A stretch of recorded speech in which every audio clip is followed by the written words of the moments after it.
you know, Biden about a month ago did the State of the Union address. I want to talk to Rollo because this is someone that I view as someone who is reasonable, rational, credible, and a voice of reason. I want to get to the understanding of the state of the red pill address. Oh boy. Is that cool? But here's I'm going to tee up this question and then you're going to go. But it's a long question and Michael and Keenan, the ladies, are going to weigh in. So, by the way, does everyone have a thumbs up, thumbs down? Do we have one of these things? I don't have I actually genuinely want to get an understanding. We'll get this. I'll get another one. How many of you guys, don't even just say yes or no, how many of you guys have heard of the red pill or manosphere? Heard of it? Okay, great. Well done. Okay. Okay, put up green if you're like, okay, cool, I've heard of it and it's good, I like it. Put up red if you're like, it's not my thing, kind of a negative connotation. Hold them up high. Girls, don't make me treat you like you're in elementary school. Hold up your signs. I've heard of it. Perfect. Great. Okay, so it's sort of mixed. But the reason that I have Rollo here, because actually Rollo's people don't remember this. Over 2 years ago, you taught me what red pill was. And it made sense to me because I worked in nightlife my whole life, intersexual dynamics. I got it, I caught on quick, but I got to give credit February of 2022, if memory serves. Wow. 2.5 years. Yes. Incredible. And I was like, what's going on? And then boom. So I will always give him credit where credit is due, 100%. And then Michael, red pill adjacent. I've learned this thing. I don't know where Keenan is in this. I know you do relationships. I want to hear you have to say. But here's what we got going on. And Rollo, for those of you guys don't know, he's been described as, I don't even know if you call yourself this, the Godfather of the red pill. I inherited the name. Inherited the name. The rational male, Access Vegas. We'll talk about that. But here's what I want to kind of go to. It's a long question, so bear with me, and then you're going to have all the time in the world. So there's a lot of content out there that's saying that the red pill is dying. But I've heard you say things like, dude, with iterations of the red pill, goes through cycles. Goes through cycles. So it was pretty interesting when I saw people like in the red pill, like Allie. Do we have a clip of Allie? She said that the red pill is imploding. What's Allie's? Drummond. Allie Drummond. So yeah, she said red pill is imploding. We don't need to play the clip. Then we have Destiny, who's been on the show a million times. You've done debates with Destiny. He's done a whole thing about how no woman wants a red pill guy. I don't know about that. But then those are some people kind of talking trash about the red pill, if you will. But, you know, you've also talked about grifters coming and going. But I'm going to go rapid fire here. Andrew Tate. I don't even know if he considers himself He's red been pill. kind of distancing himself from it recently. He's been distancing it, but I mean, is there anybody? But when they say red pill, they do mean Andrew Tate. They don't, like the people who are saying, so the content is created when you started that forum like in 03, when you were on that forum in 03, that's what red pill is. But what it's been bastardized to is like, oh, those red pill guys, but they're talking about things, like he gets blamed for things that Pearl Davis says. I clean up everybody's mess. And that's why that's what the question, perfect. So Andrew Tate, the latest thing with Tate, and believe me, we've interviewed him twice. I have my perspective. Shoot it down if you want. I think, feel free. I think it's all sort of a sham of what's going on over there. Allegedly. He's obviously been canceled. He's been jailed. PBD and I flew out to interview him in Madrid, in Romania. We've done this. Now he's dealing with new charges. He's sued by these British women for graping. You know, that's what I feel about that. There you go. Fresh and Fit. You guys were just on Fresh and Fit last night. Leader in the space, demonetized from YouTube. We saw what happened with them. That was how many months ago? I don't know. At least 8 months ago. Yeah. 8 months ago. Okay. Fresh and Fit demonetized. Pearl. She's been on the show a bunch of times. Pearl Davis, also demonetized. Okay, these are people that I would say are definitely red pills. For some reason, whatever has never done anything, and you guys are on so Access I mean, Vegas. they don't really, whatever doesn't push the envelope like that. Alejandro, do you have any of these? They're not really red pill when you hear most of Brian's opinions. Yeah. No. There's Fresh and Fit. We know what happened with them. Pearl, I believe we have that. But I'm going to go deeper, and then I'm going to turn it over to you, Rollo. Because these are sort of like the bigger names. Tate, Fresh and Fit, Pearl, you guys. Then you have sort of like other players in this that I don't know as well, or that maybe people don't know as well, but there's a lot of beef going on. Like this guy, there's competing Manosphere conferences. Sure. Right? Anthony the Dream Johnson, I've never met him, never spoken to him. That conference is now defunct. But okay, so exactly. Continue, so they have now been literally canceled. But they have beef with Donovan Sharp, and he hosts the CME, which is the conference Of masculine excellence. So I know, they're I going can't back and forth. Mm-hmm. Anthony's calling him Conovan Sharp. He's calling him this and that. Like, I don't get in this. But someone we have on the show, MLD, Modern Life Dating, I literally don't know what he's doing these days. I haven't seen him do much content. I think he's out there in Tokyo being a passport bro. Best of luck to him. And I'll circle this back because I said the red pill dying, whatever. The reason I even started knowing about this right before you was Kevin Samuels, who unfortunately literally died. So here we go. This is the question. What is going on with the red pill? Is it dying? Is it going to make a comeback? Your thoughts? Okay. So in March of 2021, I was on Fresh&Fit, and I think it was like the second or the third time I've been on the show. And the topic that we were talking about was, is the red pill going to go mainstream? I've used this clip of like half a dozen different times on my show and just sort of lead up to the topic at hand here. During that conversation, they asked me, is the red pill going mainstream? And my answer to both of them was, I hope not. Because the red pill, to remain legitimate, to remain useful, to be effective, has to be under the radar. And now we're seeing exactly why I was saying this back in 2021. And as part of that conversation, I said the reason for this is because if people will come into the red pill and they will use the red pill as sort of a loose brand, or it's not a registered trademark. Anybody can use the word red pill. And so I was trying to take them back as far as, like, say, 2015, 2016 election cycle at that time. So Candace Owens, for example, that you were mentioning just before, her Twitter handle in 2015 was Red Pill Black. Right. She was using the term red pill as far back as 2015. And I'm going to let you go, but there's red pill has been used in the political spectrum, but also in the dating spectrum. Right, Yes. and that's where But they she picked kind of it up. does crossover with both. Well, that's because the thing is when the kids are using red pill, like when that's the topic du jour, the term du jour, and you have a political system that wants to reach out to like certain voters. Well, what are the kids saying? If it was MRAs, if it was MGTOW, they would have used MGTOW at that time. If it was red pill, they'll use red pill. And for the ladies so red that pill don't know, becomes MGTOW anything. stands for what exactly? Men going their own way. And that's like a black pill. Like, I'm not even dealing with ladies anymore. The point is like the point is if it's a hashtag and it's a trending hashtag at that time, they will use that moniker for whatever it is that they want to. So if you're alt-right, if you're pro-Trump, if you're MAGA, if you're right now, if you're like an ortho bro or a Christ pill bro, whatever, everything's red pill. Everything literally is red pill. So any person that comes around and wants to take that term and that brand and use it for whatever it is that they're doing, because what they'll do is they'll bastardize the term into meaning like, I'm right, you're wrong. It's a truth that is discovered, right? If you ever watch The Matrix, if you watch, it's a blue pill and the red pill, right? The blue pill is what you used to think was true, and the red pill is what's really true. And so what happens is that if you have some sort of pet ideology and you really are, convicted about your beliefs, that's red pill. So I was trying to explain this to them back then. I said, well, what's going to happen is people will come into this space, especially in the intersexual dynamic space, because when I talk red pill, the first instance of me using the term red pill was on the SOSWAP forums in 2004. Who used the term red pill other than the Matrix? Well, no, the Matrix really is where it's from. But right after that, we're talking about the forum years when it was like Mystery Method and it was the alt-fast seduction forums. What year did the game come out with Neil Strauss? It was published in 2005. So all of the events that happened in that book took place in 2003, 2004, 2002, somewhere in there. And by the way, obviously, you read that book. I know Neil. Yeah. You know Neil. They just had mystery on. I just had mystery on my show. I mean, a must read for young men who want to get, what are these things called again? Women. Okay, yes. my bad. Yeah, we actually call you women too. Gotcha. No, it's like, so what happens is you have to track through the history here, because if you go back to the seduction days, if you go to the old pickup artists from the mid 2000s, like Mystery, Neil Strauss. I mean, VH1 had the pickup artist show and everything, and that evolved into what we now call the red pill. But wasn't that so? Let me hone in on this, because I asked you if the red pill was dying, and you said there's been no. I don't think it's not dying.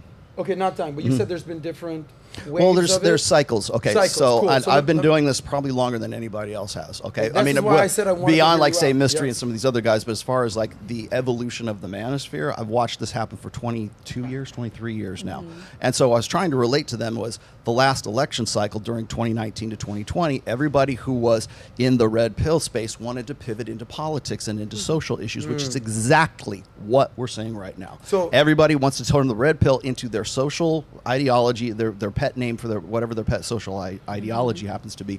So anything, literally anything right now can be called red pill because it's just there to appeal to a certain audience. Okay, but I want to understand one thing, and then I want to get Michael, because Michael describes himself as red pill adjacent. I don't know where Kian is on this, but I know that you help men improve, so I want to get your opinion.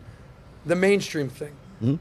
You could argue that, all right, it went mainstream when Neil Strauss wrote the book. All right, it was a very popular book. Kind of mainstream when you're on VH1 or MTV. It's already pretty there. pop culture. Kevin Samuels kind of made it cool and mainstream. And then, obviously, you've been doing this forever, but then Tate took it to a whole nother level, and even Fresh and Fit. And they take it, I guess my argument is it's commercialize been mainstream for different iterations, different cycles, Well, but now is it you officially also- mainstream? Well, you also have to know that it's evolving with the technology at that time. So back in the pickup artist days, there was no Twitter, there was Just no books. social media. It was those were the forum years where everybody would get together on a forum and compare notes on that forum.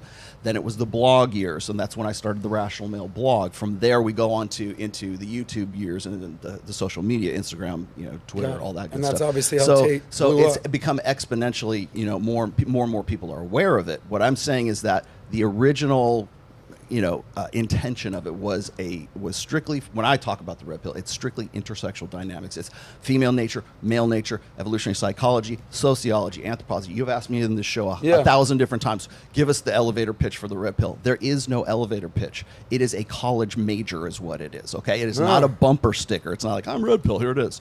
Unfortunately, kids are dropping out of college, and we're seeing nobody that they're wants to getting read indoctrinated, and not educated. Exactly. So as much as it's like, nope, you got to take the whole class, the whole course. Someone's like, can I just get the Cliff Notes, bro? But Exactly. I get it. And the Cliff Notes are much easier to monetize and commercialize than it is to actually pay attention to what the hell is going And on. then they add a prescription to them as well, right? And that's the biggest exactly. difference between you guys and so many other people I've seen in the space. A lot of the people who've got cancelled is you guys don't give prescriptions. No. When people start giving prescriptions and they start injecting their own beliefs into those prescriptions, that's where things really go amiss. That's the difference between best practices and what we're like. The red pill is what I've called a praxeology. It is not an ideology. It is not a philosophy. It is not a belief set. It is not a religion. It is not a cult. It is not whatever your system of belief happens to be. And the reason why people want to turn it into that is because that's the only way they can understand it. They have to say your philosophy, your beliefs, or you preach. It's never teach. You preach. Right. This, right. Like Abba and preach? Well, no. I mean, as far as like sermonizing, But right? let me get because Sartain's that's the only perspective. way they can understand it. Sartain, Michael Sartain. What I think I like about you guys is you don't always agree on everything. Yeah.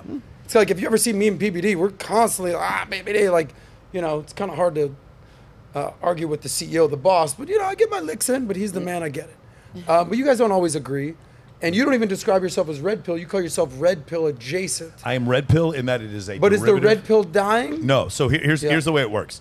It's this phenomenon for anyone who's watching this. Anytime you hear someone say the red pill is dying, notice it is a person who did not like the red pill in the first place. So even though Andrew Tate will say, I'm not red pill, if Andrew Tate says something you don't like, then you put Andrew Tate in the same category with everyone else you don't like. Does that make sense? And now something that some random content creator said that you found to be misogynistic, now you pin that on every single other person. It's really, it's almost a form of like, it's almost a form of like YouTube bigotry, if you want to call it that. So anything you don't like causes school shootings. That's the way it works. Anything you disagree with. So for instance, because someone disagrees with something that Rollo said, or Rollo said something mean to them on Twitter or X or something like that, therefore all red pill is this. But just notice one more time, whenever you hear somebody say red pill is dead, it's never, when you hear someone in the red pill say it's dead, then maybe you could listen. But whenever it's someone who never wanted it to be fruitful in the first place saying it, then you probably should take that with a grain of salt. So do you mean Second Destiny specifically? I mean, Destiny's one of them, but here's another one. But also, Allie Drummond was.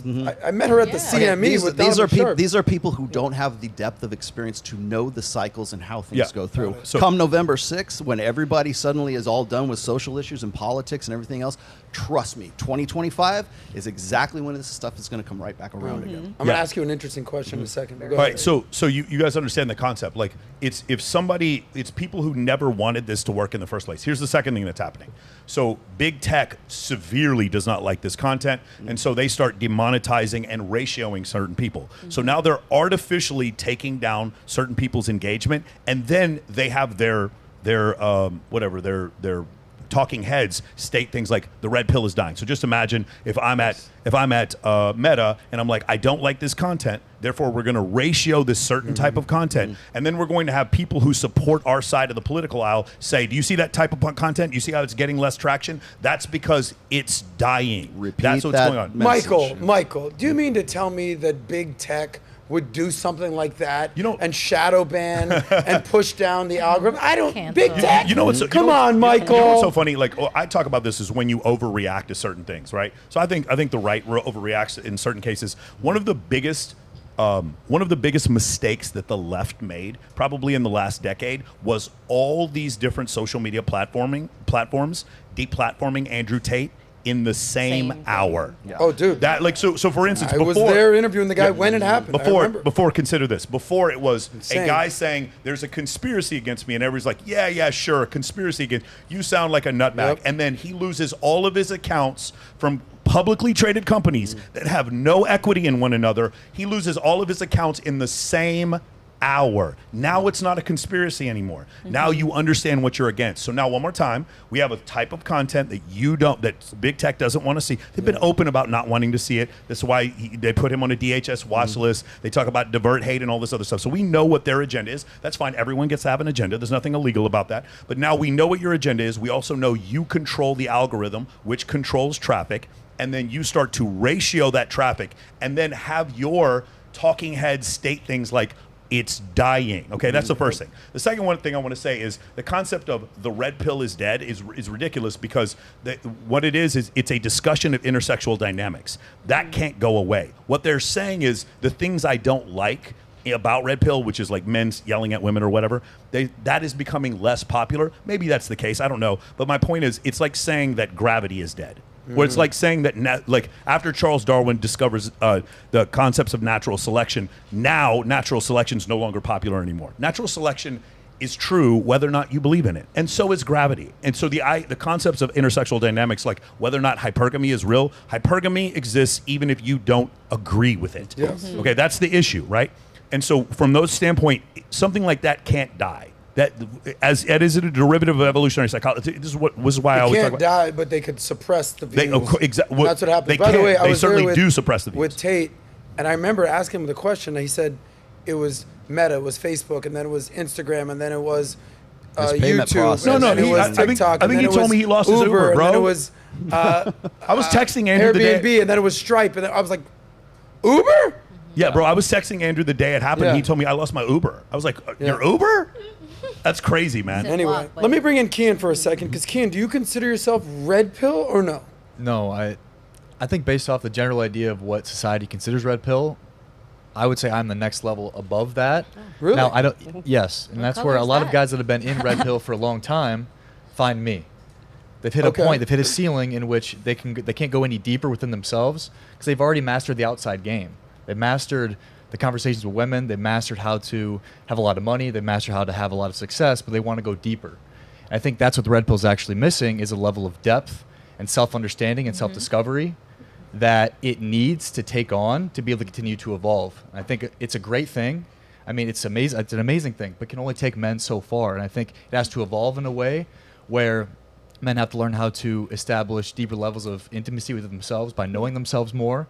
And for them to be able to have relationships with women that are long-lasting, they have to be able to have a greater understanding of themselves emotionally to be able to not fuck up their situation with a girl they really like. Okay. Because that's what a lot of the men that are in the red pill come to me when they get into a situation with a girl they really like, and now they're emotionally unregulated because they no longer can put up a front to try to prevent themselves from really allowing their true self or their unconscious self from being projected onto that woman. So here's my question. You're saying the next level above the red pill. Now, is this an actual concept, or is it just like this is your class that you teach them?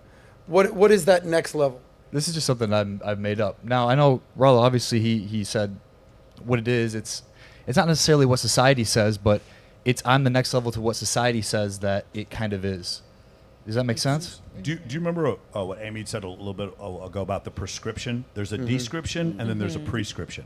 And so what he and I do mostly is description. We have a saying in the military where we talk about regulation and procedure. Regulation is regulation. I am stating a thing, you will do this thing or you will go to jail. Procedure is how you choose to, when you want to put the gear down or when you want to execute. When it's procedure, you state it's procedure, and when it's a regulation, you state it's a regulation. When we're stating the concept that 70 to 80% of divorces are initiated by women, that's a description. Right. The idea that I don't want to date a woman who has multiple kids or has a body count over 90, that's a prescription. But it doesn't necessarily, but when we differentiate the two, we state that it's a differentiation. If I have a guy come to me and he's like, hey man, I married a woman, she has 3 kids, it turned out to be the greatest decision of my life, I would be nothing but happy for the guy, because we're not judging them. It's discernment without judgment. That's the difference. So what he's talking about before, he's not wrong. It's just that the red pill's place is it's like when you read Principia by Isaac Newton, he doesn't sit there and tell you how to use gravity. Right. He just tells you what gravity is. It's the Chilton manual is what it is. It's like how to put the car back together. What are all the pieces to the car? That's really how I described it in my book. The other thing I was going to say is that in the introduction of every single one of my books, I mentioned this. I say, I am not in the business of making men better men. I'm in the business of educating and equipping men with this information so you can become a better man with using these tools.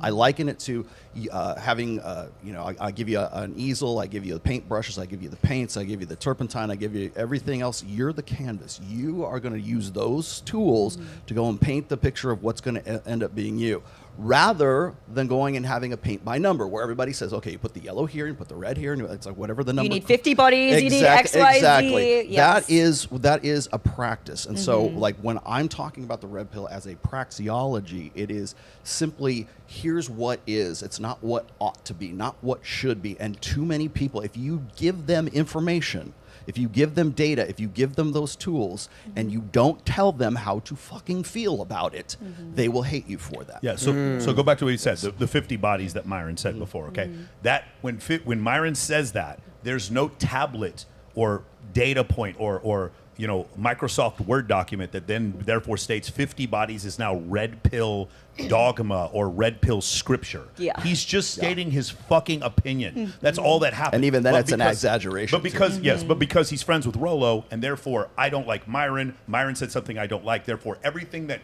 I heard that I don't like is now red pill. Everyone who says something I don't like is now red pill. Anything I disagree with is now red pill. And because I'm a political progressive and I don't like Republicans, all Republicans are red pill. That's what happens. It starts to spread. Well, it becomes the shape of whatever you need it to be to fight your enemy. Well, people like people in boxes. Like I always say this whenever you see Fox News or CNN, I'd always say, why don't they put a disclaimer that this isn't the news, this is opinion. Opinions. Yeah. They don't do that. So whether it's Hannity, whether it's Tucker, whether it's Anderson Cooper, these are their opinions. This isn't the news. This isn't the facts. This isn't Walter Cronkite. So whether it's Rollo, whether it's Fresh&Fit, these are their opinions. But last question for Keenan, then I want to get the ladies in here. You said, hey, look, I don't think you dissed the red pill. You said it kind of got me to where I was, but I took it to another level, essentially, what you said. You're basically saying that there's levels to this game. Where do you see this evolution of the red pill? What praise would you give it? And what is missing the mark in your estimation? Well, I think it intros men to how things work at a fundamental level and how nature works and how the male-female dynamic works. But I believe to continue to go deeper into getting what you want with a woman, and if you want to build something with a woman, it requires a greater level of understanding of your own emotional dysregulation. And so the red pill stuff, it can teach men a lot of tools. But I'm the one that they come to say, hey, I have all these tools. I think I know how they work.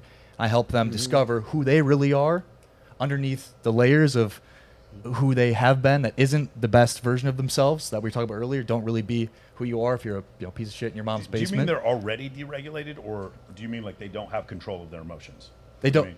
I think we all have emotional stories that we build on top of, and I think that's what the red pill does. It teaches you how to play the games to build on top of. Well, I think life gives you stories, that you believe in. No, I Correct. understand what you're saying. Are you basically saying to filter this down that men need to get in touch with their soft side? No, I'm not saying soft side. You need to understand your programming. We all have programming that exists that prevents us from getting certain things in our lives. If we don't understand our programming, I look at it this way. So when the red pill praxeology is giving you the data sets, it's not telling you what to do. And again, like I said, if you give people that and you don't tell them, like you give them information and you don't tell them how to feel about it, then that's when they hate you for that. But the thing is the red pill is not a practice. It's just the data set. A practice would be MRAs, MGTOWs, the white pill. Maybe what you're doing is pink those pill. So what it is we've got this information. Now that we have this information, what are the best practices that we can use to put this together? Yeah. For instance, I've been in a 27-and-a-half-year marriage. It's very, very good, very, very satisfying. I've got a daughter who got married as well. I think we discussed this on the last show. Yes. And I can't wait to call you Grandpa Rollo. Yeah, bro. right. I know. You're Uncle Rollo now. No, I'm not there yet. No, but like when I go and I'm debating like somebody who's a little bit more like a traditional conservative, I don't fit their mold. I've been married, in most cases, I've been married longer than they have, like than Ben Shapiro and Matt Walsh and the rest of these guys. And so, but I'm the godfather of the red pill, so I can't be red pill because I'm married, right? Yes. And I can't be married because I'm red pill. Yes. For people who are like sort of black pill doomers, that's also a practice. They take the information and they run with it with whatever it is that fits their sort of their mentality or their belief set or their ideology. It's at confusing. That time. And so it's inconvenient. so if you don't tell them how to feel about it, not only will they hate you, they'll take that information and they'll find out. They'll tell you what they think. They try to use it against you. I've seen all the people who've done that to you. Just by you saying it and mentioning it, Yeah. that means you're trying to convince them of something, sell them something. Let's get the ladies involved, and then we're going to go to the next question. So some of you guys sitting quiet, patiently, amazing. I promise you, you're going to have your chance. But Amy, let me focus on you because you know this. Some of these girls are like, I don't even know what the hell red pill is, and that's fine. Some say... I want to talk about the bear. That's right. Some say that the red pill is just a natural response. It's a mirror image to what's going on in modern feminism these days. Sure. What would you say to that? For me, where I derive the most value from the red pill is what these guys are referring to, which is just the fundamentals of evolutionary psychology. Like our brains are predispositioned and wired to be a certain way by virtue of, number one, just how our brains are, but then also by virtue of how our society is.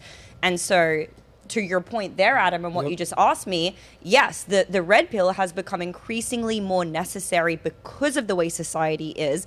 It does provide a description that helps men and women, I think. Like, I've benefited so much from learning about the red pill. In the sense that, I used to be a little bit of what we call a boss babe. Unintentionally, there were a lot of feminist traits that I unknowingly exhibited throughout my life. And taking in this information, having a deeper understanding of evolutionary psychology helped me to get a grasp on that, which as a result helped me with the relationship that I was in. That relationship didn't last, but taking this information that I have, I know that it's going to benefit me immensely in my marriage, raising my children, and everything in between. So I think it's a great thing. I agree there's bastardizations of it, correct? But that's Amy, not red pill. Last thing for you, because I want to get the ladies involved here. If you could filter down the best piece of information, because it's a lot different from a man says, women, you got to understand this, women got to understand this. A lot of women tune out factor, they're gone. That's like when women tries to tell a guy what to do, we're like, shut your mouth. Submission. Okay, Submission. so For the a woman, what is submission. it? What's the one thing? Learn the power of submission. So many women have this ingrained ego trip where as soon as they are corrected by a man, whether it be somebody at work, whether it be their partner, whether it be anybody, right? They automatically have this reflex, like angry kind of reaction to it automatically. Dude, submission, fully understanding the power of submission, being in your feminine is one of the most advantageous things that any woman could ever do. Now, there's a famous phrase that, Rollo taught me this, that if you submit, I'll commit. I've said this a million different times. Yes. Natalia knows this. I'm like, who's ready to submit? But when you girls hear the word submit, does that just send tingles up your spine? Or you, all right, I'll submit to the right man? Yes? No? Ew, gross. That's disgusting. Oh my goodness. I think it's the most disgusting shit ever. I think I submit when I want to, and I don't because I learned something from a book. I feel like a woman have different kind of happiness. That one, some women want a good like those handsome men, rich, taking care of you, you live a good life, you have a good husband. Someone who wants success and power. I want power, success. I'm in the rich man I want to marry, and I make $1 million a year. I'm happy. I have 2 kids. I can get any good dick I want, and if there's a good guy want me, he want me for who I am. I don't give a fuck. And Judy told me she went to her husband, she poked him on the cheek. Hey, you come here. And they are happily married forever. I think it's just depends on just be who you are, bitch. Be who you are, and choose what makes you happy. If for my life, finding a man who's rich and handsome like these guys make me happy, I'll submit like a little bitch. I think good for them, but not for everybody. That's all I'm gonna say. Whoa! If you like that one, click right here to watch the full SOSCAST, and don't forget to subscribe to the channel.